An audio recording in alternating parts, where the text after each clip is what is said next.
கர்த்தருடைய பரிசுத்த நாமம் மகிமைப்படுவதாக. இந்த நாளில் இலங்கை தமிழ் விசுவாசிகள் யாவரோடும் சேர்ந்து உக்ரானத்துவ எழுப்புதல் வார கூட்டங்களிலே பங்கு பெற தேவன் அடியன் கொடுத்த நல்ல வாய்ப்புக்காக ஆண்டவருக்கு நன்றி செலுத்துகிறேன். ஸ்டிவர்ட்ஷிப் ரிவைவல் வீக் என்று இந்த வாரம் உலகம் முழுவதும் நம்முடைய திருச்சபைகளிலே அனுசரிக்கப்படுகிறது. இந்த கூட்டங்களில் இன்றைக்கு முதல் செய்தியை கொடுப்பதற்கு அடியனுக்கு அழைப்பு கொடுத்த ஸ்டிவர்ட்ஷிப் டிபார்ட்மெண்ட் சிலோனில் இருக்கக்கூடிய இந்த உக்கரானத்துவ இலாக்காவுக்கு அதனுடைய இயக்குனருக்கு நன்றி சொல்கிறேன். அங்கே இருக்கிற இலங்கை மிஷன் தலைவர்களுக்கும் மற்றும் விசுவாச பிள்ளைகள் எல்லாருக்கும் இயேசுவின் நாமத்தில் என்னுடைய வாழ்த்துக்களையும் அன்பையும் நான் தெரிவித்துக் கொள்கின்றேன்.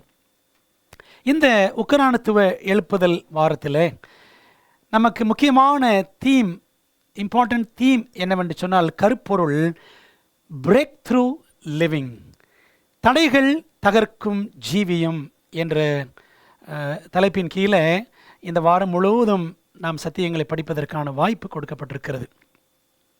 அதில் இன்றைக்கு முதல் நாள் தலைப்பு என்னவென்றால், தேவனின் உக்ரானக்காரராக விளங்க ஓர் அழைப்பு, call to be God's stewards. முதலாம் நாள் இரண்டாம் நாள் இந்த இரண்டு நாட்களினுடைய செய்திகளையும் ஒரே செய்தியாக உங்களுக்கு நான் எடுக்க இருக்கிறேன்.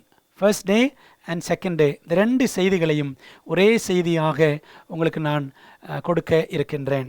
இந்த தலைப்பின் கீழ்தான் a call to be God's stewards, தேவனின் உக்ரானக்காரராக விளங்க ஓர் அழைப்பு. இந்த வாரம் முழுவதிலும் தாவீதின் வாழ்க்கையிலிருந்து நாம் சத்தியங்களை கற்றுக்கொள்ள இருக்கின்றோம். 1 சாமுவேல் 16 அதிகாரம் 12-13 வசனங்கள். ஆள் அனுப்பி அவனை அழைப்பித்தான். அவன் சிவந்த மேனியும் அழகிய கண்களும் நல்ல ரூபமுள்ளவனுமாய் இருந்தான். அப்பொழுது கர்த்தர், இவன்தான், நீ எழுந்து இவனை அபிஷேகம் பண்ணு என்றார். அப்பொழுது சாமுவேல் தைலக்கொம்பை எடுத்து அவனை அவன் சகோதரர் நடுவிலே அபிஷேகம் பண்ணினான். அந்நாள் முதற்கொண்டு கர்த்தருடைய ஆவியானவர் தாவீதின் மேல் வந்து இறங்கி இருந்தார். சாமுவேல் எழுந்து ராமாவுக்கு போய்விட்டான் என்று வாசிக்கின்றோம். அன்பானவர்களே, பழைய ஏற்பாட்டு காலத்தில் 3 வகையினரை தேவன் தம் பணிக்கென அபிஷேகித்தார். அவர்கள் யார் யார் என்றால், தீர்க்கதரிசிகள், ப்ராஃபெட்ஸ். இரண்டாவது ஆசாரியர்கள், பிரீஸ்ட்ஸ். மூன்றாவது அரசர்கள், கிங்ஸ். பிரீஸ்ட்ஸ், ப்ராஃபெட்ஸ் அண்ட் கிங்ஸ், அல்லது ப்ராஃபெட்ஸ், பிரீஸ்ட்ஸ் அண்ட் கிங்ஸ், PPK என்று சொல்வார்கள். இந்த 3 வகையினரை தேவன் அபிஷேகம் பண்ணினார். அதில் தாவீது அரசனாக 3 முறை அபிஷேகம் பெற்றது வேறு எவருக்கும் கிட்டாத தனிப்பெரும் ஸ்லாக்கியம் ஆகும். பாருங்களேன், 3 முறை அபிஷேகம் பண்ணப்பட்டார் தாவீது. ஒன்று, குடும்பத்தார் முன்னிலையில். நம்ம அதை படித்தோம். 1 சாமுவேல் 16 அதிகாரம் 13 வசனத்தில் சாமுவேல் தாவீதை அபிஷேகம் பண்ணினான் அப்படின்னு படிக்கிறோம். இரண்டாவது, யூதாவின் மனுஷரால் என்று 2 சாமுவேல் 2 அதிகாரம் 4 வசனம். அப்பொழுது யூதாவின் மனுஷர் வந்து அங்கே தாவீதை யூதா வம்சத்தாரின் மேல் ராஜாவாக அபிஷேகம் பண்ணினார்கள் என்று வாசிக்கின்றோம். மூன்றாவது, இஸ்ரவேலின் மூப்பரால் 2 சாமுவேல் 5 அதிகாரம் 3 வசனம். இஸ்ரவேலின் மூப்பர் எல்லாரும் எப்ரோனிலே ராஜாவினிடத்தில் வந்தார்கள். தாவீது ராஜா எப்ரோனிலே கர்த்தருக்கு முன்பாக அவர்களோட உடன்படிக்கை பண்ணின பின்பு அவர்கள் தாவீதை இஸ்ரவேலின் மேல் ராஜாவாக அபிஷேகம் பண்ணினார்கள் என்று நாம் வாசிக்கிறோம். அன்பானவர்களே, ஆடுகள் மேய்த்தவனை அரசனாக்கும் வல்லமை அனாதி தேவனுக்கு மட்டுமே உண்டு. பெரியவன், அதாவது பெடியன், அதாவது பொடியன் சொல்லுவாங்க பார்த்தீங்களா, ஆக்சுவலாக பொடியன் கிடையாது, தமிழில் பெடியன். பெடியன் பெரியவனான கதையாகிய தாவீதின் கதை வழியாக உக்ரானத்துவ பாடங்களை இவ்வாரம் முழுக்க நாம் கற்றுக்கொள்ளப் போகின்றோம். ஜெபிக்கலாமா? எங்கள் நல்ல பிதாவே, உக்ரானத்துவக்காரர்களாக நாங்கள் விளங்க வேண்டும் என்பதற்காக, நல்ல உக்ரானக்காரர்கள் எப்படி விளங்க வேண்டும் என்பதை எங்களுக்கு கற்றுக் கொடுக்க தாவீதின் அனுபவங்களை எங்களுக்கு இந்த வார நெடுகிலும் கற்றுத்தரப்போகிறீர். அதற்காக நன்றி செலுத்துகிறோம். ஆண்டவரே, இலங்கையில் இருக்கிற விசுவாச பிள்ளைகளுக்கும் இன்னும் இணைந்திருக்கிற எல்லா பிள்ளைகளுக்கும் இந்த செய்திகள் ஆசீர்வாதமாக இருக்கட்டும். இந்த வாரம் நெடுகிலும் கர்த்தர் எங்களோடு கூட இருந்து செய்திகளை கொடுக்கிற எல்லா ஊழியக்காரர்களையும் தேவன் வல்லமையாய் பயன்படுத்தும்படி வேண்டுகிறோம். நம்முடைய ஆவியானவர் எங்களோடு பேசுவாராக. கர்த்தாவை சொல்லும்படியார்கள் கேட்கிறோம். நீர் பெருக வேண்டும், நாங்கள் சிறுக வேண்டும். இயேசுவின் மூலம் ஜெபிக்கிறோம் நல்ல பிதாவே, ஆமென். பிரியமானவர்களே, தேவன் தெரிவு செய்யும் தேவன். A God who selects.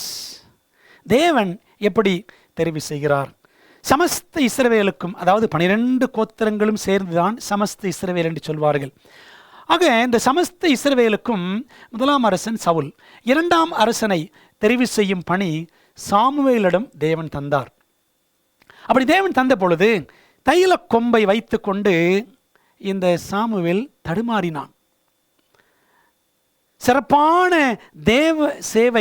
தேவனுடைய சேவை செய்வதற்காக இந்த ப்ராசஸில், இந்த செயல்முறையில் தேவன் ஒரு சின்னவனை தாமே தெரிந்தெடுத்தார். பாருங்கள், 1 சாமுவேல் 16 அதிகாரம் 8 முதல் 11 வசனங்கள். அப்பொழுது ஈசாய் அபினதாபை அழைத்து, ஈசாய் என்றால் தாவீதுடைய அப்பா ஜெஸ்ஸி, அபினதாபை அழைத்து அவனை சாமுவேலுக்கு முன்பாக கடந்து போக பண்ணினான்.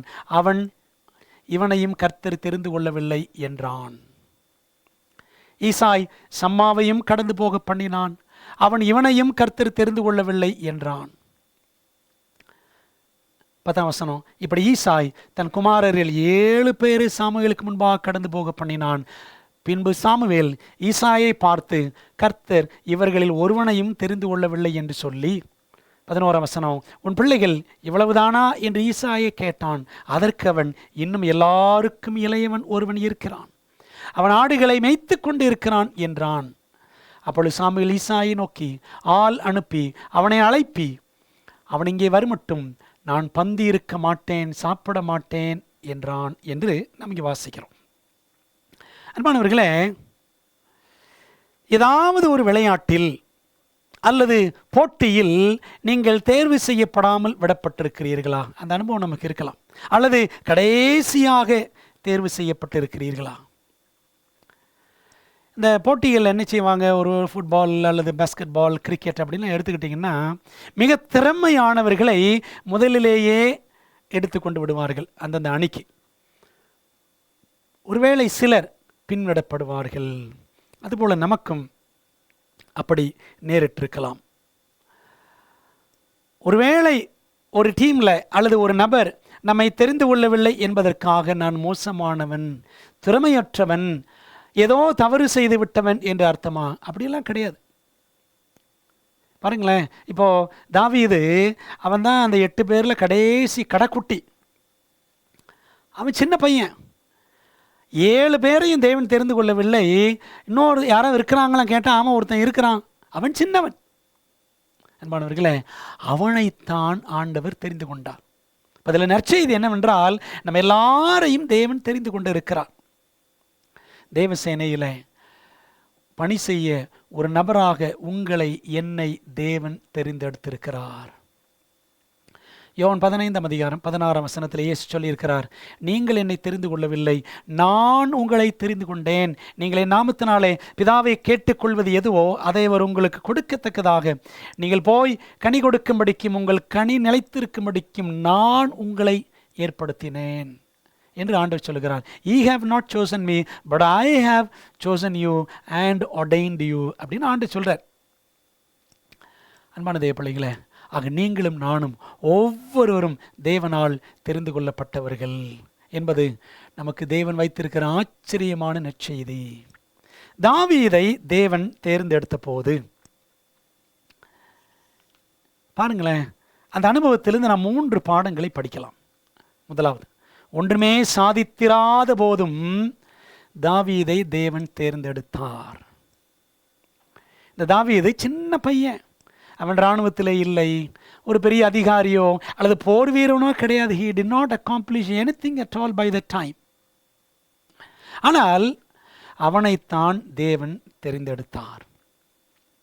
சொல்லுவாங்க ஆங்கிலத்தில், God doesn't call the qualified, he qualifies the called. தேவன் தகுதி உள்ளவர்களை அழைப்பதில்லை, அழைத்தவர்களை அவர் தகுதிப்படுத்துகிறார் என்பதுதான் மறுக்க முடியாத உண்மை. பாருங்களேன், அவன் தகுதியற்றவன், கடைசி பையன், 8வது வீட்டில் ஒரு சின்ன பையன், கடைக்குட்டி, ஆடு மேய்ப்பான், அவ்வளோதான். அவன் இராணுவத்தில் ஒரு பெரிய புள்ளி கிடையாது, அவனுடைய அண்ணன்கள் போல. ஆனாலும் பாருங்க, அவனை தேவன் தெரிந்து கொண்டார். இந்த தாவீதை அரசனாக்க அரண்மனைக்கே கொண்டு சென்று அவனை பயிற்றுவித்தார். தேவனுடைய அழைப்பு எவ்வளோ ஆச்சரியமானது பார்த்தீர்களா? 2வது, வெளித்தோற்றம் கண்டு தேவன் தாவீதை தேர்ந்தெடுக்கவில்லை. பாருங்களேன், இந்த சாமுவேல் கையில் அந்த தைல கொம்பை வைத்துக்கொண்டு அப்படியே ஒருத்தராக பார்த்து தடுமாறுறார்.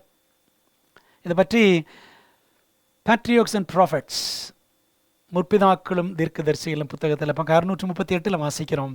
எலன் ஒயிட் எழுதுகிறாங்க, வளர்த்தியிலும் அழகிலும் ஏறக்குறைய சவுலுக்கு ஒத்திருந்ததால் சாமுவேல் எலியாப் தான் அபிஷேகம் பண்ணப்பட வேண்டியவன் என்று நினைத்தான். அந்த தாவீதுடைய சகோதரர்களில் ஒருவன் எலியாப், அதில் வாட்டம் சாட்டமாக இருப்பான்.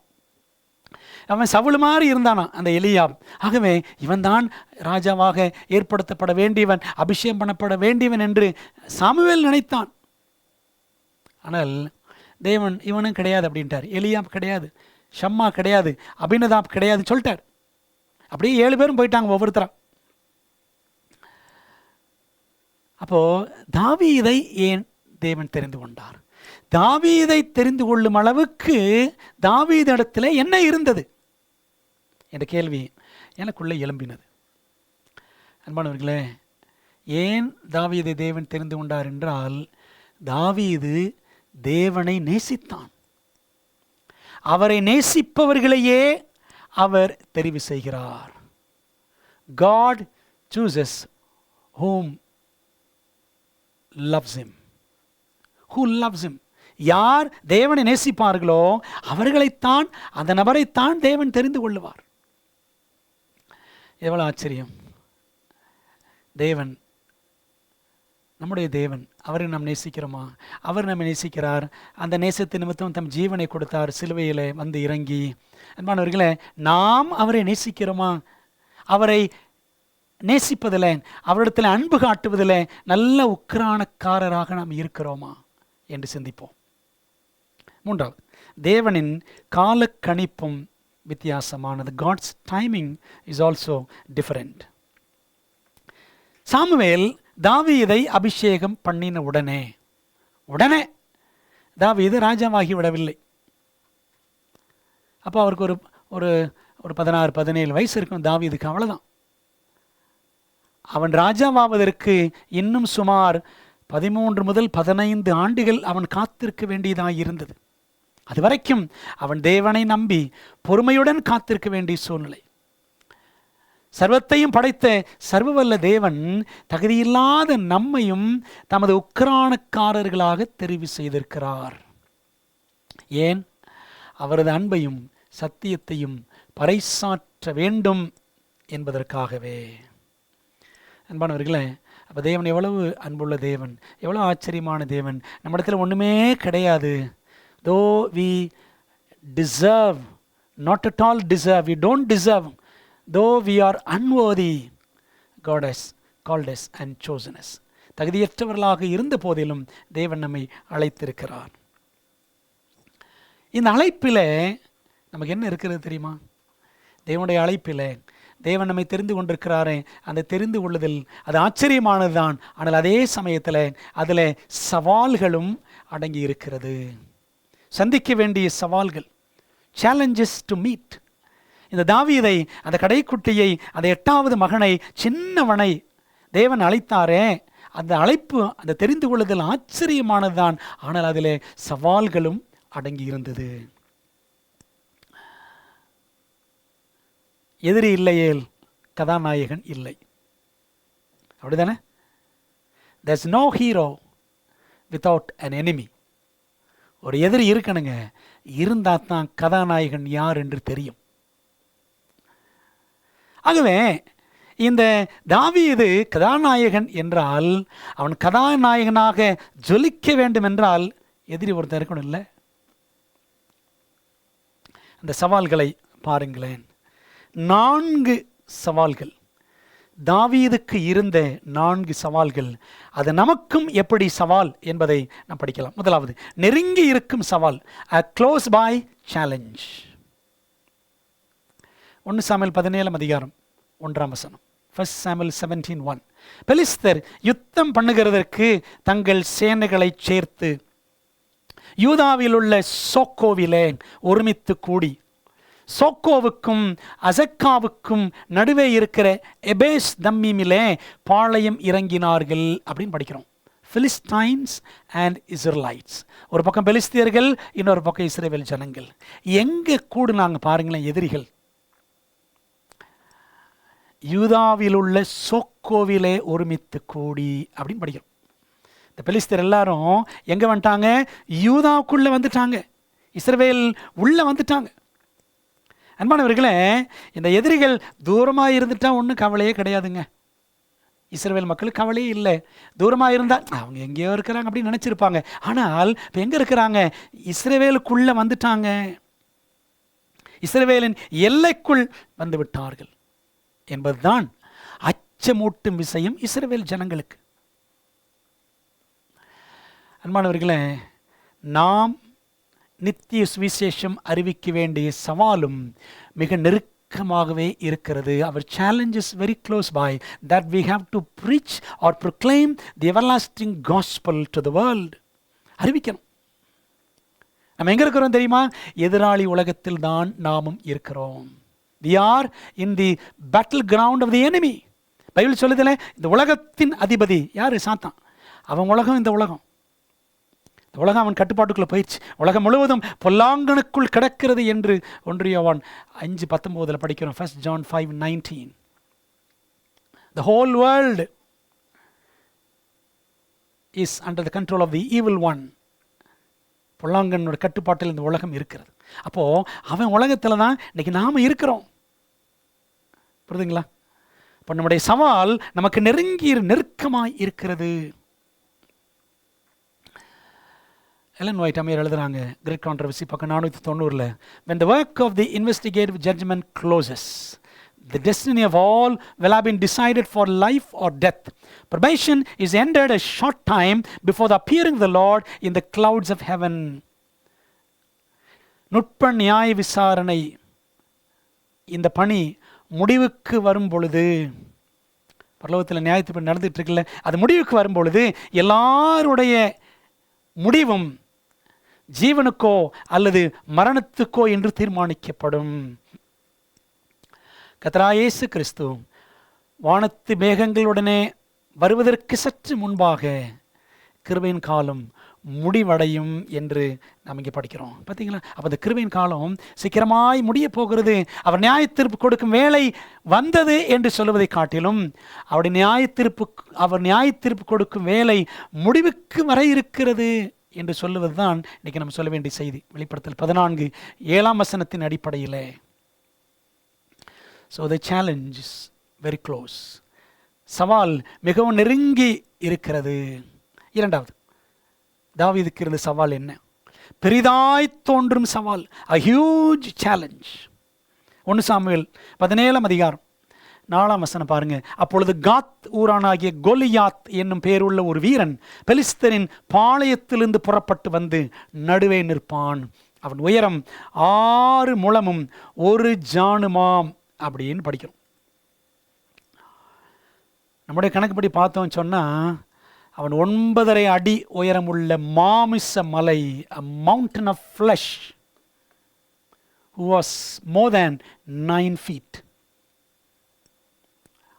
அவனுடைய தோற்றம் கோலியாத் என்ற பெயருக்கே மிகுந்த கடுமையான தோற்றம் உடையவன், நெடிது உயர்ந்த தோற்றம் கொண்டவன் என்று அர்த்தம். பிரியமான தேவ பிள்ளைகளே, போர் வீரர்கள் என்றால் ஒரு கை பார்த்து விடலாம். சவுல் தைரியமாக எல்லாத்தையும் சந்திச்சிருவார். ஏன்னா சவுலும் நல்ல வாட்டஞ்சாட்டமான ஆளு தான்.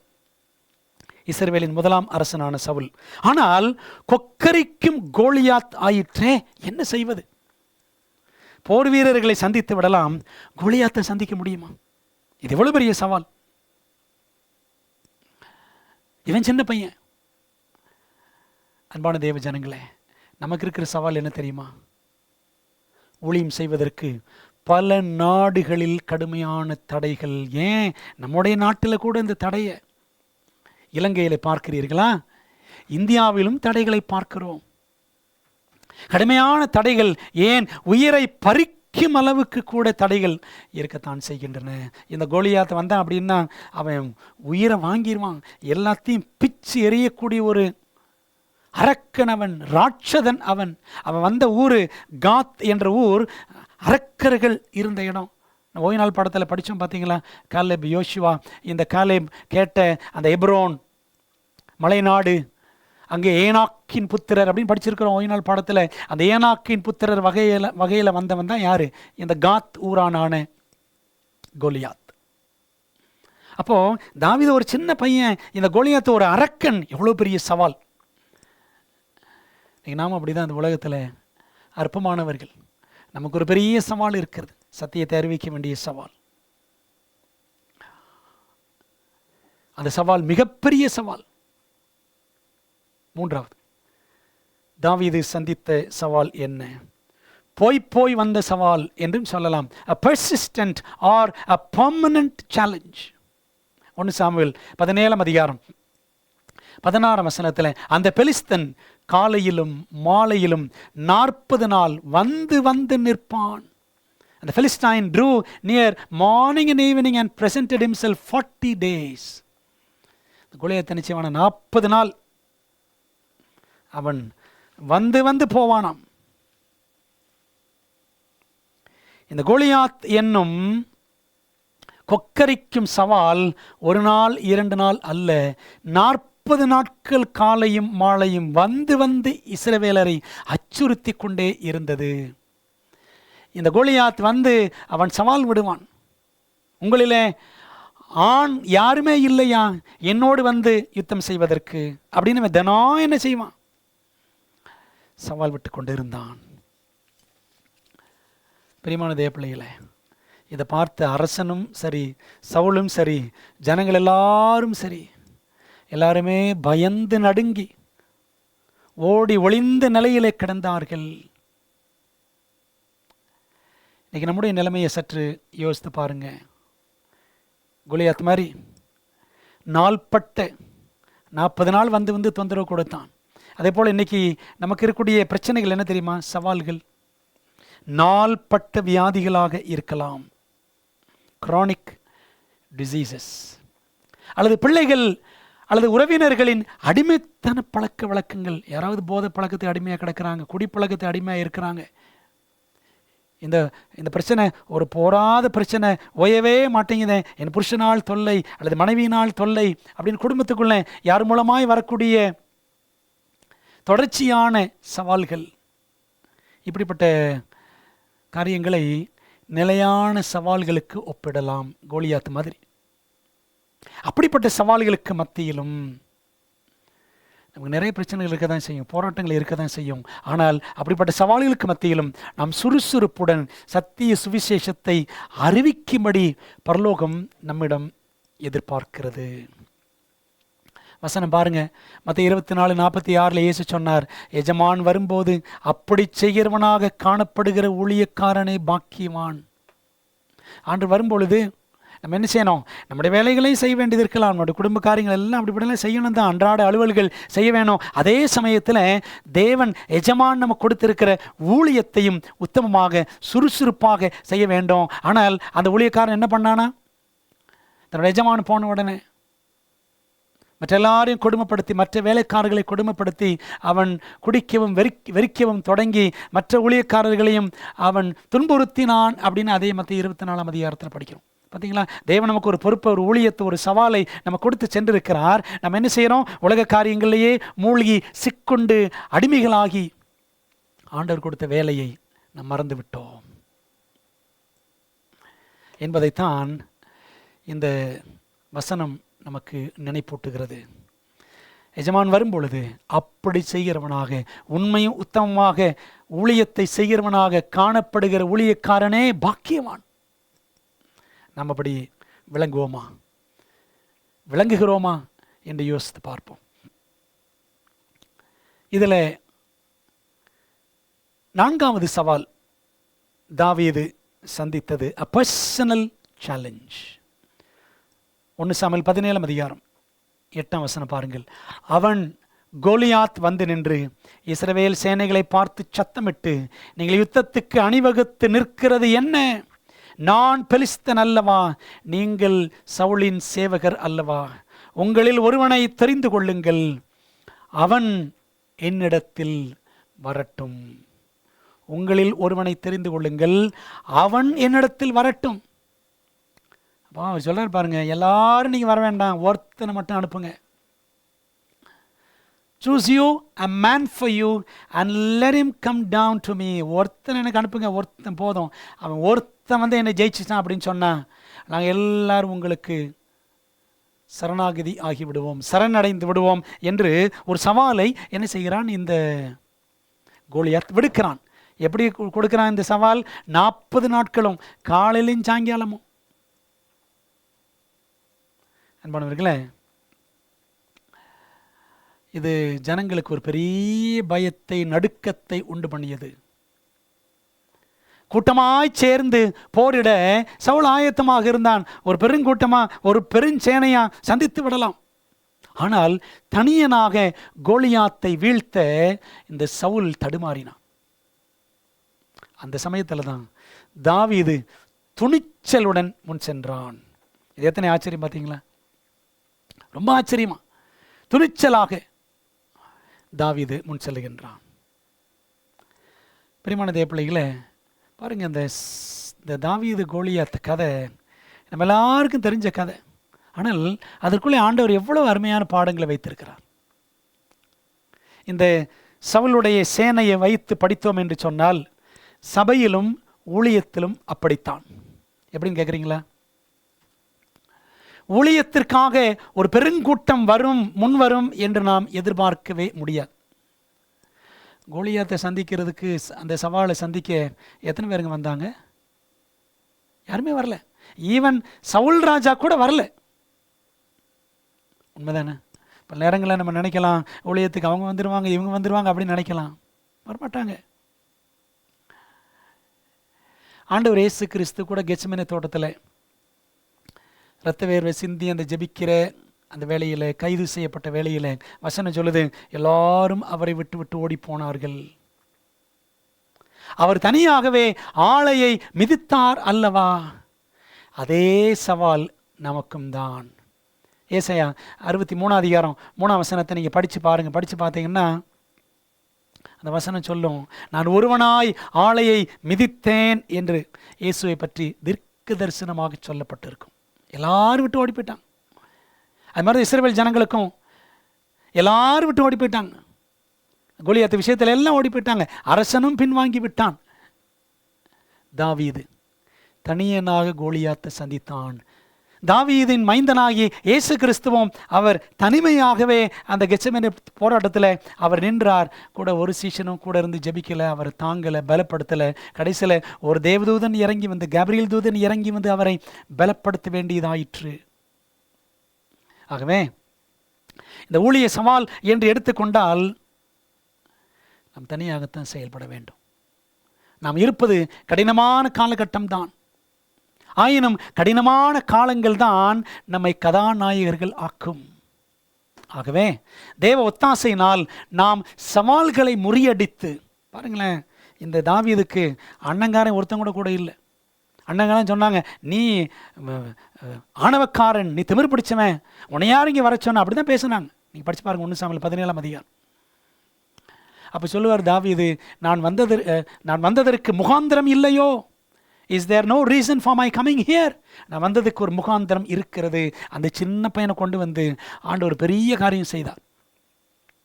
தேவ ஒத்தாசையினால் இந்த தாவீது தன்னை சுற்றியிருந்த அந்த 4 சவால்களை முறியடித்து ஒரு பெரிய வெற்றியை தேவனுடைய மகிமைக்காக அவன் ஈட்டினான்.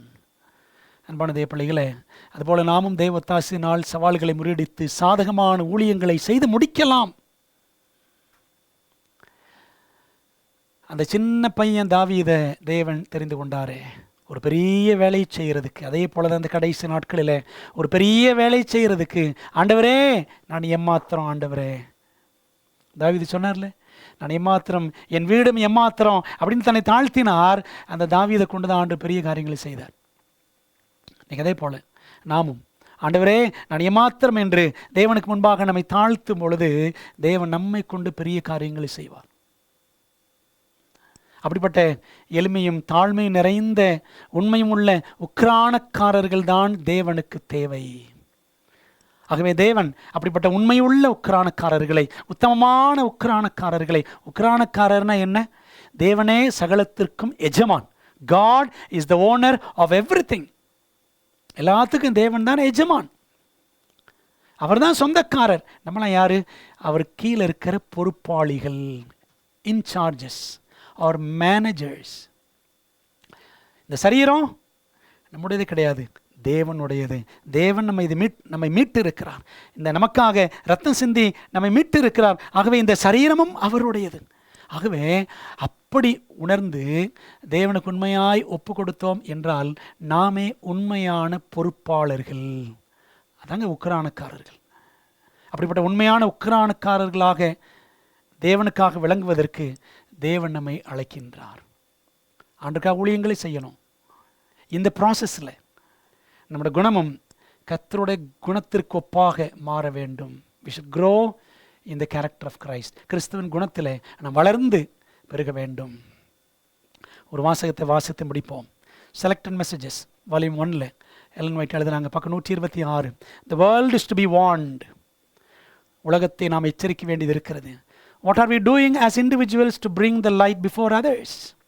மற்றவர்களுக்கு முன்பாக இந்த சத்திய வெளிச்சத்தை கொண்டு வருவதற்கு தனிநபர்களாக நாம் என்ன செய்து கொண்டிருக்கிறோம்?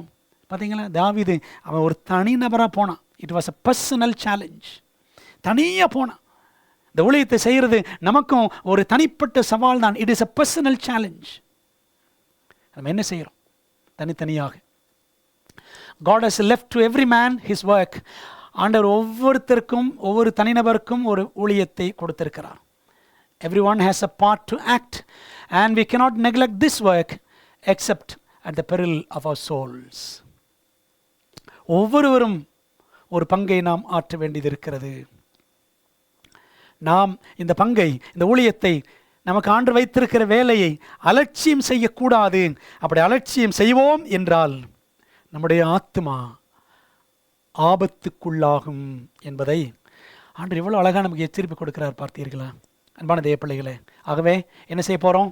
இந்த வார நடிகளும் தாவீதின் வாழ்க்கையிலிருந்து ஆச்சரியமான பாடங்களை நம்ம கற்றுக்கொள்ள போகிறோம். பாருங்கள், ஒரு சின்ன பையனை தேவன் தெரிந்து கொண்டார். ஒரு பாட்டு இருக்கு, சின்ன பையன் தாவீது ஆடுமை தான் காட்டிலே, சின்ன பையன் தாவீது ஆடுமை தான் காட்டிலே அப்படின்னு ஒரு அழகான ஒரு பாட்டு இருக்கு. சின்ன பிள்ளைகளுக்கு சொல்லிக் கொடுப்பாங்க. அந்த சின்ன பையனை, தேவனை நேசித்த அந்த பையனை, தேவனுடைய இருதயத்திற்கு ஏற்ற அந்த சிறுவனை தேவன் தெரிந்து கொண்டார். மகத்தான காரியங்களை அவர் செய்து முடித்தார். தேவன் அவரை கொண்டு செய்தார். தேவனுக்காக தாவீதும் சாதித்தார். ஆகவே நாமும் தேவனுக்கென்று உண்மையாக இருக்க, உண்மையான உக்கிரானக்காரர்களாக விளங்க நம்ம அர்ப்பணிப்போம். இந்த வார நடிகளும் தாவீதின் வாழ்க்கையில் இருந்து ஆச்சரியமான பாடங்களை கற்றுக்கொண்டு நம்முடைய வாழ்க்கையும் மாற அர்ப்பணிப்போம். ஜெபிக்கலாமா? எங்கள் பரிசுத்தமுள்ள பரமபிதாவே, இந்த நாளில் உக்கிரானத்துவ எழுப்புதல் வார கூட்டங்களில் நாங்கள் கலந்து கொள்ள கொடுத்த கிருபைக்காய் ஸ்தோத்திரம். இந்த முதல் நாள் கூட்டத்தை எங்களுக்கு நீர் ஆசீர்வதித்து கொடுத்தீர், நல்ல சத்தியங்களை கொடுத்தீர், அதற்காக நன்றி. 1 சாமுவேல் 17ஆம் அதிகாரத்தை நாங்கள் திரும்ப திரும்ப வாசிக்க உதவி செய்யும். தாவீதின் அனுபவங்களிலிருந்து எங்களுக்கு வேண்டிய, சபைக்கு வேண்டிய கடைசி கால பாடங்களை கற்றுக் கொடுத்து எங்களை நீர் ஆசீர்வதிக்க வேண்டுமாய் ஜெபிக்கிறோம் தகப்பனே. ஆவியானவர் எங்கள் உள்ளங்களில் பரிசுத்த ஆவியானவர் பேசி பலத்த கிரியைகளை எங்கள் வாழ்க்கையில் நீர் உண்டு பண்ண வேண்டும் என்று, மகிமைக்கென்று எங்களை பயன்படுத்த வேண்டும் என்று ஒப்புக் கொடுக்கிறோம். ஆண்டவரே, தனித்தனியாக எங்களுக்கு பொறுப்புகளை கொடுத்திருக்கிறீர், ஊழிய பொறுப்புகள். அந்த பொறுப்புகளை உணர்ந்து நாங்கள் சிறப்பாக செயல்பட்டு அநேகரும் முன்னே கொண்டு வந்து சேர்க்க தேவரீர் உதவி செய்யும்படி, இந்த வார நெடுகிலும் தேவன் எங்களை ஆசீர்வதிக்கும்படி, உண்மையுள்ள உக்கிரானக்காரர்களாக எங்களை மாற்ற வேண்டும் என்று இயேசுவின் நாமத்தில் ஜெபிக்கிறோம். ஜெபங்கேலும் நல்ல பிதாவே, ஆமேன். அன்பானவர்களே, கர்த்தர் உங்களை ஆசீர்வதிப்பார். ஆமேன்.